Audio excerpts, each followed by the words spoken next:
رجعنا لكم الفيديو الثاني مال الأمثلة اللي خاصة بالاوبريشنال امبليفاير، العفو. ووصلنا لهذا السؤال، قلنا احنا ما نخاف باعتبار انه بالفيديو السابق تعاملنا ويا وبالامثله السابقه تعاملنا ويا الانفيرتنج سمر. هسه انا ايش عندي هنا؟ عندي سالب موجب سالب سالب وكلهم مجموعات مع بعض. السالب المجموع سهل، هذا انفيرتنج سمر نفس اللي سويناه فوق، بس احط الانفيرتنج سمر راح يجمع لي الفولتيات، بس عندي واحد موجب. اذا بالواحد الموجب هذا احط انفيرتنج امبليفاير، فالحل يكون سهل جدا وبسيط جدا. شلون سهل جدا وبسيط جدا؟ مثل ما راح نشوف هسه. الجزء الموجب يروح للجراوند، هذا شنو؟ هذا انفيرتنج سمر او الجامع العاكس. اكثر شغلنا بالجامع العاكس. في اوت الماينس، ايش راح نسوي؟ عندنا ال V1، هذه ال V1 هي R1 و V1 إشارتها سالبة. ال V2 إشارتها موجبة، ناخذ بالنا R2 ما نكتب هنا ال V2 ننتظر. ال V3 إشارتها سالبة سهلة، R3 هذا V3. وال R4 العفو ال V4 R4 V4 إشارتها همين سالبة. شنو الإشارة الموجبة؟ فقط ال V2. فال V2 لازم وين ندخلها؟ مثل ما تعلمنا ندخلها على inverting amplifier. الجزء الموجب يروح للجراوند والجزء السالب يروح الفيدباك RF1 نسميها، وهاي نسميها R، وهاي نسميها V2، هذا RF2.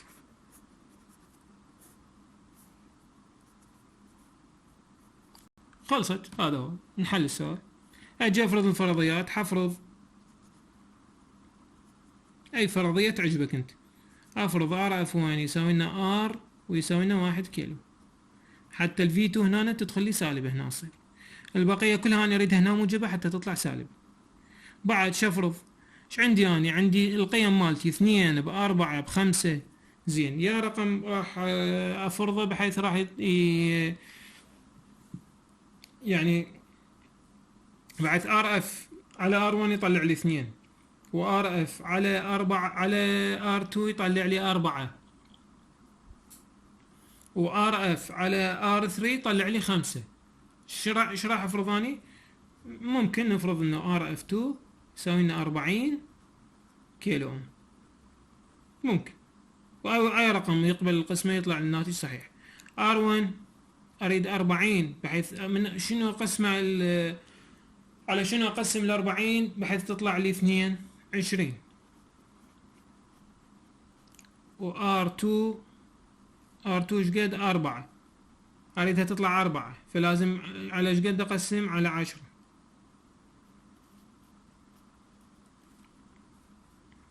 R3 اريدها تطلع لي 5، فلازم ايش قد؟ 8 كيلو. مو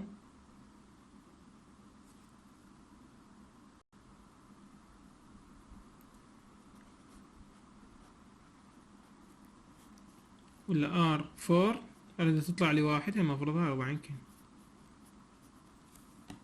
بالتالي في اوتبوت ايش راح يساوي لي بالانفيرتنج سمر؟ نقول ماينس RF2 على R1 V1 زائد RF2 على R2 V2 زائد RF3 على R3 V3 زائد RF4 على R4 V4. نفس القانون السابق واللي اشتغلنا عليه، ويساوي لنا ماينس RF2 ايش قد فرضناها؟ 40، R1 20، فتصير 40 على 20 K V1 زائد 40 K R2 10 K V2 زائد V3 R3 فرضناها 8، وهاي فرضناها 40 ل R4 حتى تطلع لي 1. هسه 40 على 20 هاي طلعت 2 ماينس 2 طبعا V1. هاي 40 على 10 4 في 2 ماينس، وداخله هي اصلا بانفيرتنج فراح يصير زائد 4 في 2 هاي 5 في 3 و في 4 1. هذا هاي الفي اوت.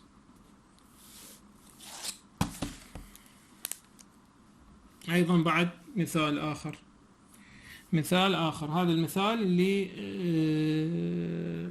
ايضا ماينس 3 في 1 ماينس 4 في 2 وماينس وزائد 6 في 3. هذا المثال الثالث حليناه حتى يكون يعني الموضوع كلش واضح عندكم وما اي خلل ما بي. ايضا عندي 2 سالب ووحدة شنو موجب، فانا شو استعمل الانفيرتنج سمر او الجامع العاكس. نجي الفي 1 سهلة مباشرة، هاي ار 1 هاي الفي 1 ندخلها مباشرة لان سالبة.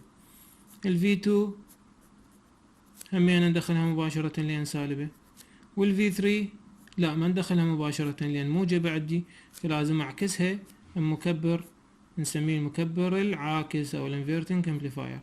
هذا المكبر العاكس عكسناها، هذا السالب وهذا الفي 3، هذا ار هاي ار اف 1 وهذا ار اف 2،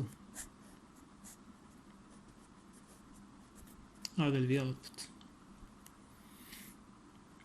تمام. هم نقول اسيوم شو راح نفرض؟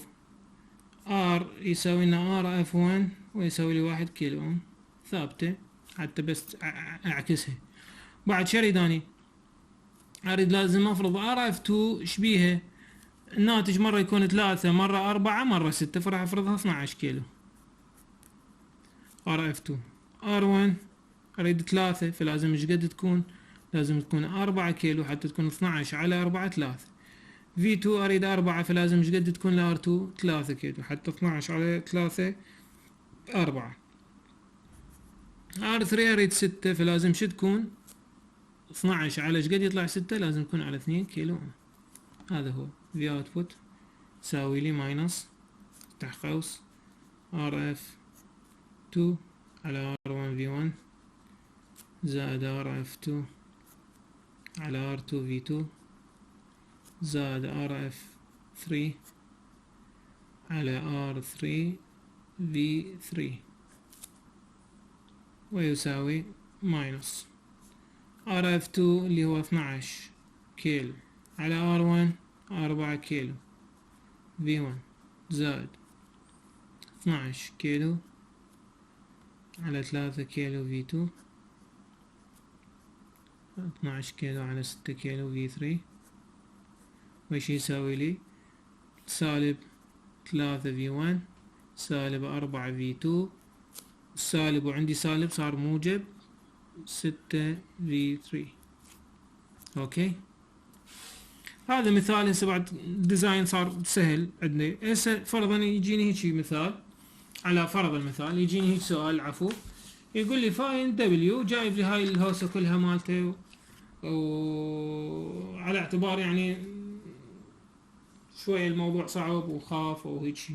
موضوع ما يخوف وجدا بسيط، وراح نتعامل هسه بالقلم الاحمر لان حتى نجزء الدائرة. اول ما نجي على شو يريد الدبليو، مطيني اكس وواي وزد وحاطهن ومجمعهن. فاول ما جاني اجي اشوفوا هذا المكبر شنو هو؟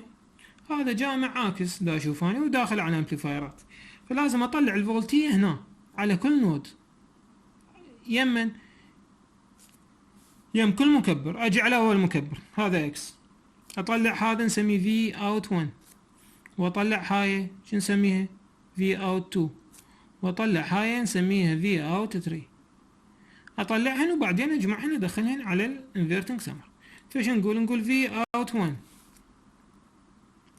اجي اشوف هذا هو شنو المكبر، مكبر موجب على شو اسمه والسالب داخل شو اسمه، اذا انفيرتنج امبليفاير شنو قانونه؟ ار اف ماينس ار اف على ار. ار اف ايش قد 2 ار هي نفسها ار في انبوت، فاذا ماينس 2 ار اللي هي الار اف على ار في اكس ويساوي لي ماينس 2 اكس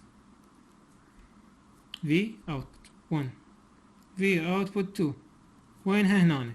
شنو نوع هذا المكبر؟ المكبر هو البفر داخل على الماينس، اذن الاوتبوت ماينس واي. هاي خلاص. في اوت 3 في اوت 3 شبيه الفي اوت 3 داخل على الموجب والسالب رايح للجراوند. اذا شنو هو عبارة عن نون انفيرتنج امبليفاير، فقانونه شنو؟ 1 زائد ار اف على ار في انبوت. فنقول 1 زائد ار اف 3 ار على ار اللي هي اصلا ار في انبوت اللي هو الزد. ايش راح يساوي لي؟ ار ويا ار 1 3 4 صار 4 زد. ذني ثلاثتهن هي الفولتيات ماينس 2 اكس ماينس واي و4 زد. انا اريد الدبليو. فالدبليو ايش راح يساوي لي؟ ماينس. ليش؟ لان انفيرتنج سمر دائما نقول ماينس ونفتح قوس شنو؟ ار اف على ار في الفي اوتبوت 1. فنقول ار اف على ار بالفيديو السابق او بالش اسمه ار على ار في اوتبوت 1، فصارت ار على ار في اوتبوت 1 زائد ار على ار على 2 في اوتبوت 2 ار على ار على 2 في اوتبوت 2 زائد ار على ار على 4 في اوتبوت 3. اوكي. هسه بعد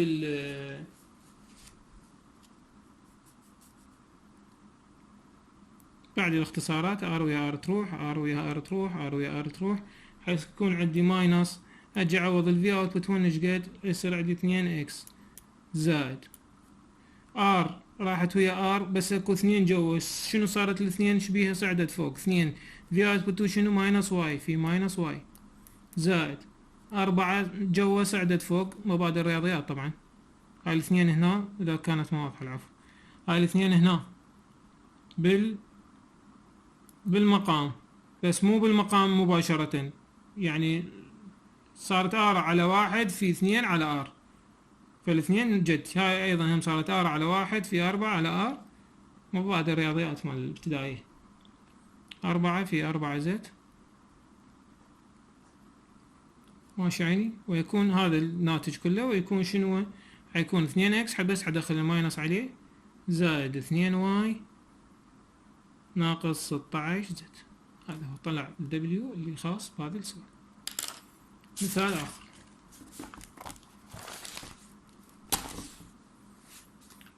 هسه بعد شنو؟ هسه راح ننتقل لل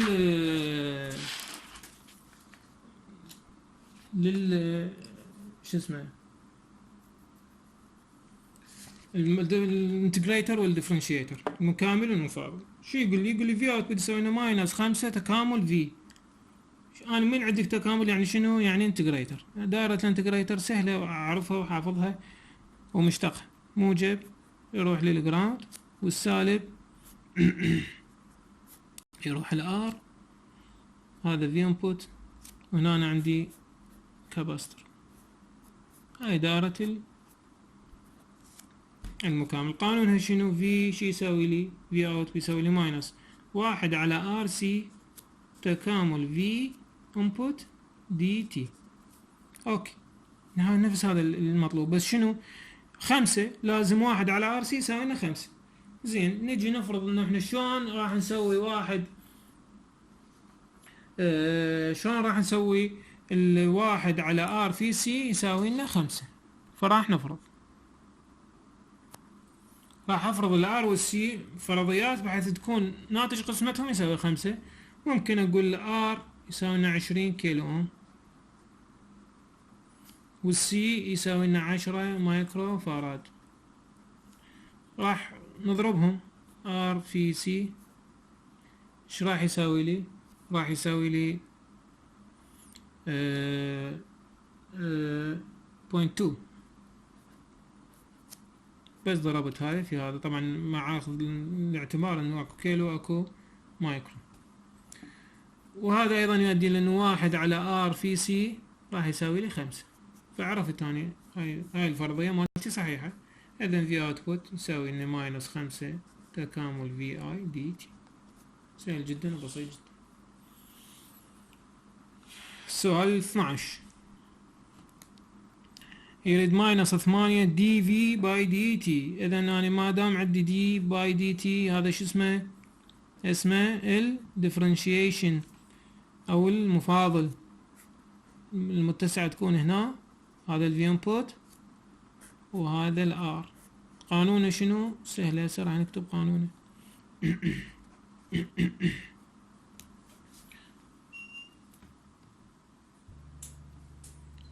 هذا قانون المفاضل ماينس ار سي دي في input باي دي تي.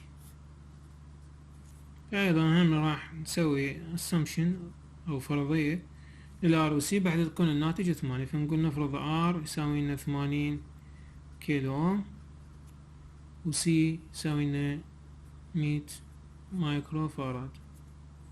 ار في سي راح تطلع عندي 8، وبالتالي انه في اوتبوت راح يصير عندي ماينس 8 دي في باي دي تي في انبوت. اوكي سهلة. هسه اذا عندنا الانتجريتر وديفرنشيتر وبيناتهم جمع، لازم شو اسوي اني؟ بما انه عندي جمع فلازم اني اصفن، لازم اصفن. اقول لازم انه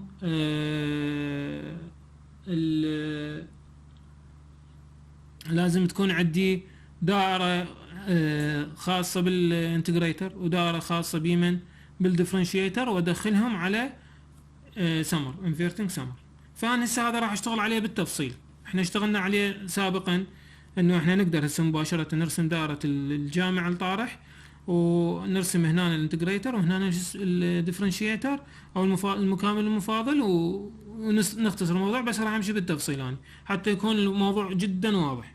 فراح اجي على دائرة المكامل.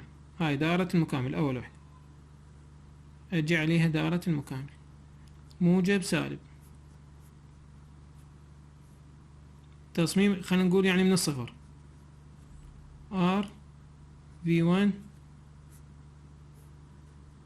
و C. هذا هنا الاوتبوت الاول يطلع. ال V out مالتي شنو هو؟ ماينس 1 على RC تكامل V1 دي تي. اريد اني شنو؟ اريد هذا الناتج هو عبارة عن شنو؟ 3. فايش راح اقول؟ راح اقول اسيوم، نقول اسيوم انا اريد 2 V1، فراح اقول اسيوم R تساوي لي 10 كيلو اوم و C تساوي لي 50 مايكرو فاراد. راح اقسم وراح يكون الناتج عندي في اوتبوت يساوي لي ماينس 2 تكامل V1 دي تي. هاي دائرة الانتجريتر. دائرة الديفرنشيتر نفس هاي ما راح ارسمها هاني مباشرة، هنا راح اخلي القوانين مالتي. هاي طبعا هنا راح اسميها R1 C1 R1 C1. هنا ايش راح يكون عندي؟ V out وهاي هنا مفاضل، هاي هنا مكامل، هاي هنا V1، هنا راح اشتغل V2. هاي الدائرة تابعة للمكامل يعني حتى لا يصير لغط عندكم. فهاي الفي اوتبوت مال مفاضل مو مال هاي الدائرة، واضح؟ ماينس ار سي دي في 2 باي دي تي. ايش قد اني لازم يكون عندي؟ لازم يكون عندي 3. فنقول اسيوم R2 طبعا و C2. R2 يساوي لي 30 كيلو اوم و C2 يساوي لي 100 مايكرو فاراد. بالتالي في اوتبوت راح يصير عندي ماينس 3 دي في 2 باي دي تي. هسه عندنا طلعنا هاي ماينس وهاي ماينس. هسه انا شنو لازم يقول لي بالتصميم؟ يقول لي صمم لي في اوتبوت يكون موجب. فلازم شو اسوي؟ لازم واجمعهم. طبعا لازم هاي الخطوة اللي هي ممكن تكون شاملة للبقية. هذا هسه هذا هناك الحل التفصيلي حليناه، هسه هنا الحل راح يكون شامل. شوف الحل الشامل شو راح يكون. نرسم الجامع العاكس. رسمنا الجامع العاكس وخلينا له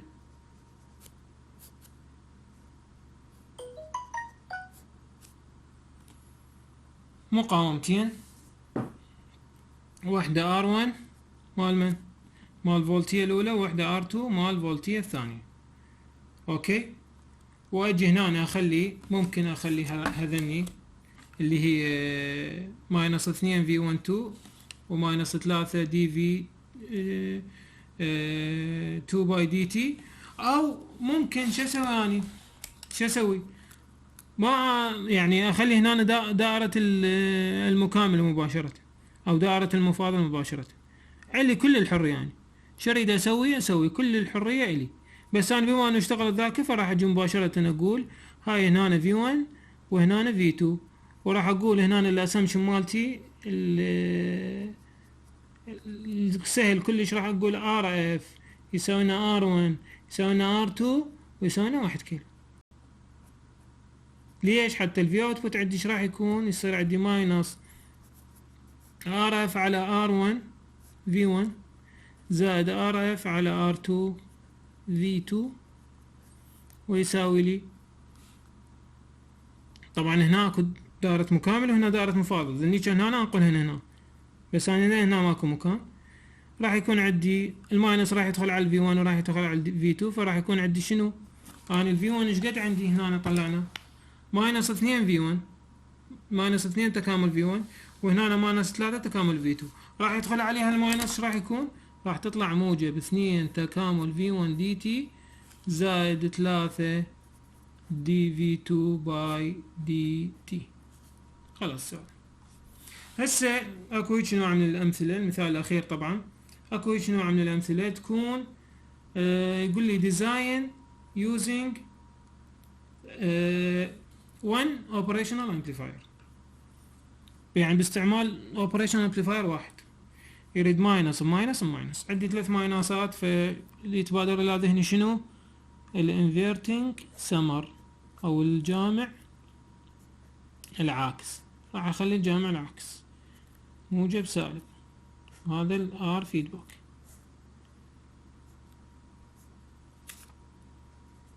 ايش عندي؟ ار الفي 1 سالب، فمباشرة ما يحتاج لا انفيرتر ولا شيء، راح نخليه له ار 1، خلي هنا في 1. جيد. الفي 2 هم سالب، هم ايضا ما يحتاج شيء، ار 2 في 2. بعد الفي 3 شراد من عندي؟ راد من عندي يكون دائرة ديفرنشيتر. اقول له سهلة R3 وراح اخلي هنا دائرة الديفرنشيتر. راح ارسم هنا شنو؟ المفاضل. يريد مني مكامل يريد مني مفاضل، ماكو اشكال.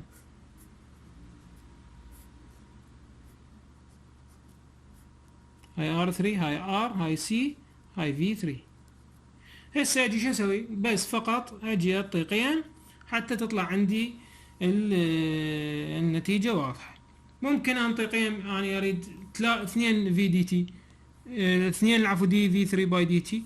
ممكن اقول هسه مبدئيا اقول اسيوم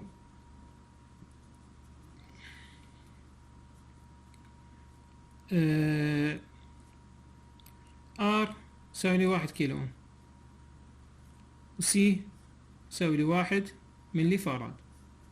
ممكن ملي ويا الكيلو يروح، لان هو عندي شنو الفي اوتبوت مال هذا؟ الفي اوتبوت هنا شنو هو؟ نعرفه احنا ماينس ار سي دي في 3 باي دي تي. فانا اريد اطلعها نفس القيمه الفي 3 هنا، فنقول هاي لار سي حنخليها 1. زين. بعد شو اريد؟ اني اريد مره 3 مره 4 مره 2، هذا ما علينا. نقول ار اف 12 كيلو وار 1 راح نفرض ايش قد بحيث يطلع الناتج 3، راح نفرض 4 كيلو. وار 2 راح نفرضها، اريد الناتج 4 راح افرضها 3 كيلو. وار 3 هاي راح افرضها ايش قد 6 كيلو.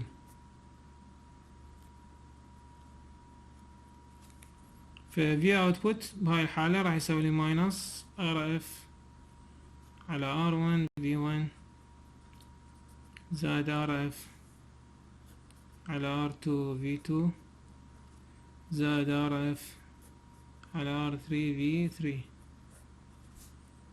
بس اجي اعوض مباشرة راح تطلع عندي ماينس 3 في 1 ماينس 4 في 2 ماينس 2 في 3 شنو دي في 3 باي دي تي. او ممكن اخلي هاي واحد، اخلي هاي ما حطيتها 12 احط هاي هم 12 بحيث القيمة مالتهم يكون واحد، واحط الار والسي مالتي هنا الفرضية مالتي شلون قبل اخليها تطلع 2. هي يعني هو الديزاين كله فرضيات، يعني ماكو حل واحد صحيح، ممكن اكثر من حل صحيح ويكون عندي الناتج يطلع اوكي. لهنا تنتهي هاي الاكزامبلات وشكرا لكم.